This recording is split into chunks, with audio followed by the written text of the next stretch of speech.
Hello! Today we are boarding the Tantive IV with set 75387, boarding the Tantive IV. This came out in 2024, has 502 pieces, retailed for $54.99. And with the 7 minifigures it has, the price per piece ratio is actually pretty damn good. And honestly, it was a pretty neat little build. So the figures that it comes with, which is usually what people buy sets like this for. We start with the Captain Antilles. This is the third version of this minifigure that we've had. The other two were in 2009 and 2019 with the large play scale, or I think one of them technically is a UCS, Tantive IV sets. And it's pretty nice. So if you wanted to get a Captain Antilles and you didn't want to shell out quite a bit of money, this is your best bet because he is about $2 to $3, where the other ones, the 2019 is $20 and the 2009 is like 75. He's a good little guy to add to your collection, and he comes with this little clear piece for when Vader is force choking him. And then, speaking of Vader, you have this really nicely printed Darth Vader. This comes in 3 different sets. The 2023 and 24 wave of sets all had this Darth Vader. He's very nice printing. He has arm printing and back printing. And I do like that they have changed to these softer fabrics for their cloaks. It just feels nice, and you're less likely to like crease them. I think it looks really good. Under the helmet is the white skin, which is all right. I don't care that his face is like white. But that Vader is about $4 to $6. Then you get 2 of the Rebel Fleet Trooper. This is also in 3 different sets, all from the 23 and 24, early 24 waves. It's just a Rebel Trooper. Nothing really special about him. $2 to $3 a piece. And then you get 2 Stormtroopers. They are slightly different. One is male, one is female. This is the male one. He has light nougat. And then the female has, the reddish brown skin tone. And I absolutely hate these helmets. These are disgusting. I hate them so much. They are the Family Guy Stormtrooper helmets, and I wish they would go back to the old designs because they were so much better. But what can you do? This is what we're stuck with. I hate them though. So the male Stormtrooper is in 2 sets from the 23-24 wave. It goes for $3 to $4, and the female is in 3 sets in the 24 wave, and they are $3 to $4 as well. And then the one that most people buy this set for, and then this is the only reason they buy the set, is the exclusive 25th anniversary ARC Trooper 5's minifigure. The printing is gloriously well done. It is really, really nice. The backpack is kind of simple. It doesn't even have a printed tile like some others do. The helmet's really nice. There's his face. I don't really care for this cloth pauldron. As you can see, it's so flat. There's no shape to it, really. And it's that starched fabric that they used to make the capes from. It's not the best. I mean, size-wise, it's good, but it has no, like I said, no shape. And I don't want to, like, bend it down because it just stays up there. So other than the pauldron, fantastic minifigure. And he goes, on the first page, at least on Bricklink, he's $13 to $17. And he and Captain Antilles are technically the only unique minifigures to this set.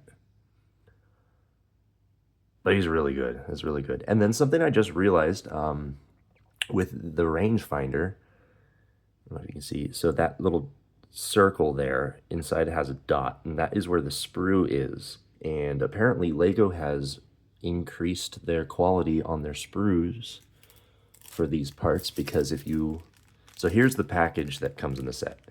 The visor also has that little thing, and you notice that it's just a little dot. The older versions of this, if you look at the same spot, you get that white spot, and that is where the sprue is for when they injection mold these. And it used to be with all of these, you'd always get that little white part because it's a stress on the plastic, but they have found a way to improve it so that it's not whiting there.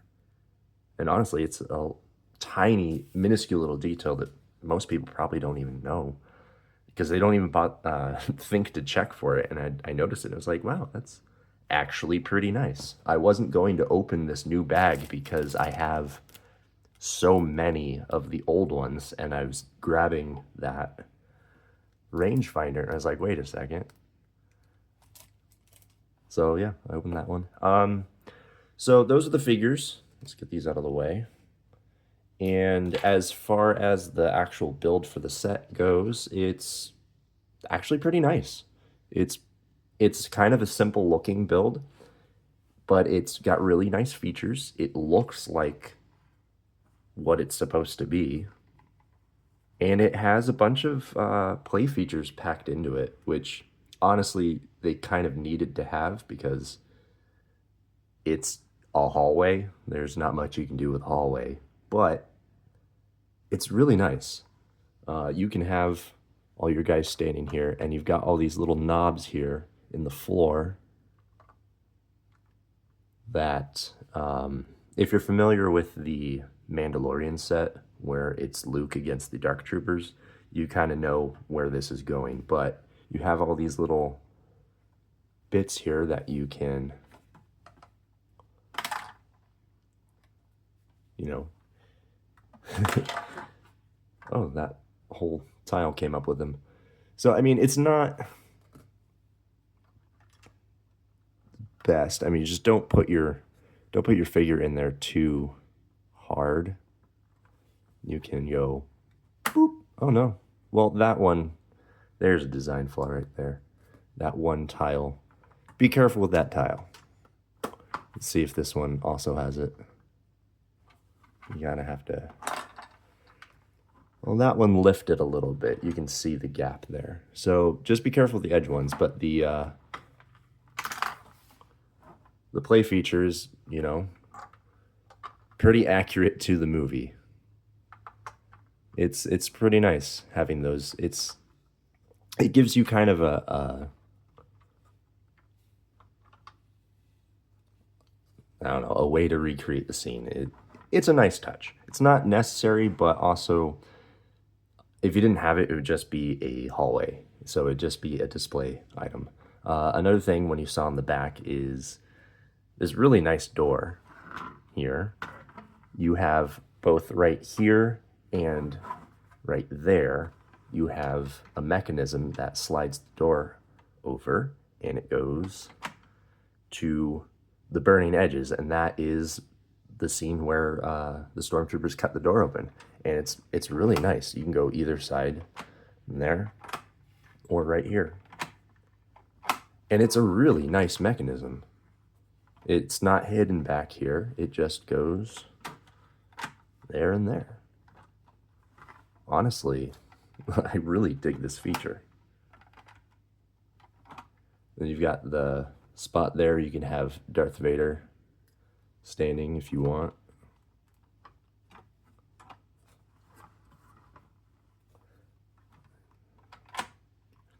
I mean, come on, that's pretty neat. That's pretty neat. Ooh, sorry about that. I just realized I didn't go over the prices on the secondary market for the whole set. So like I said, retails for $55. If you want to get it off Bricklink used, you can get just the build in various states of completion. starting at about $14, and it goes up to the sealed ones, which are 41 and up.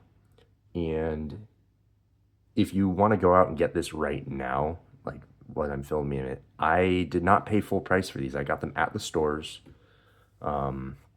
This one right here, I got from Fred Meyer. It was on sale for $45.